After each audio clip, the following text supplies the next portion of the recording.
It's done. That's it. Austin Matthews. Sometimes when they report all this stuff, they're right. And this time, they were right. The Toronto Maple Leafs will be the home of Austin Matthews for at least 5 more years.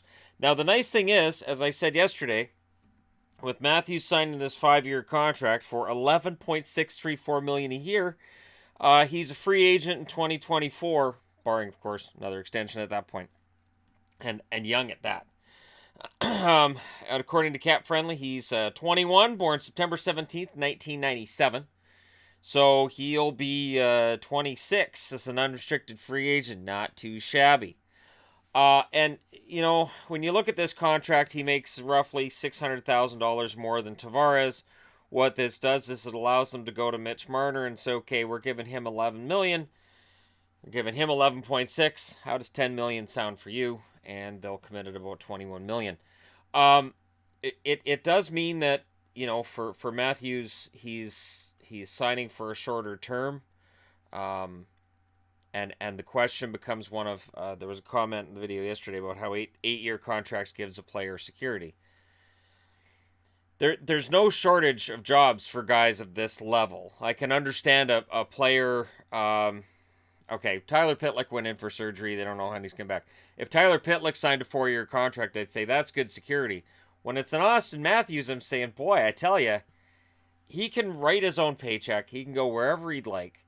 And so there you go. 2024, fans in Arizona can get all excited until he signs an extension in Toronto again. It's a good contract. The money's, it's a lot of money. It's a lot of money. The only concern, the only caveat I have with Matthews is injury concern. 5 years, $58 million, that's a lot of money.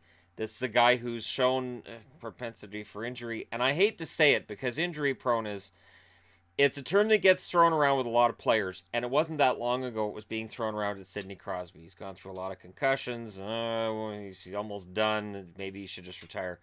And now here we are, years later. We don't talk about it anymore because Crosby doesn't miss a game. So it's quite possible Matthews doesn't miss a game for these 5 years.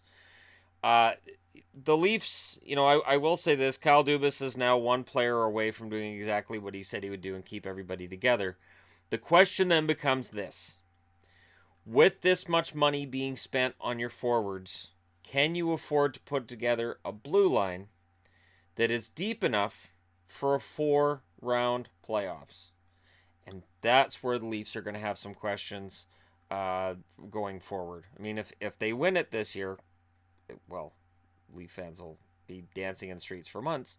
But that's really where the question mark comes in. It's not a matter of whether or not you can re-sign all these forwards. It's a matter of whether you can re-sign all these forwards, Marner included, and still manage to afford a blue line that is capable of winning a Stanley Cup.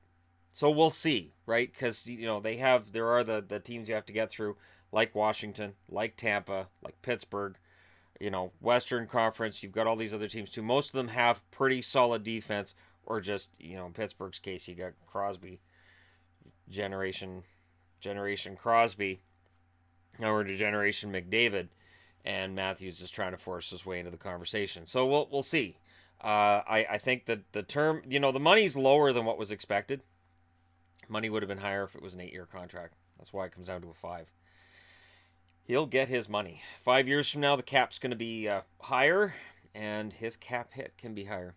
So let me know what you guys think in the comments section below. As always, I think it's a good contract. I think the term is perfect. I have railed against 8-year contracts the entire time this channel's been up, and I promise you guys I railed against them before I had a channel.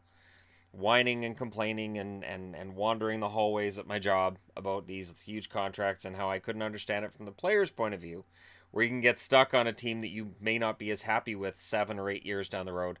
Or from the team's point of view, where, again, your team can go through rebuilds, go through all this stuff, and you may want to get rid of a guy, and that contract may be cumbersome. So, smart move by Toronto. Toronto keeps seemingly getting ahead of the curve.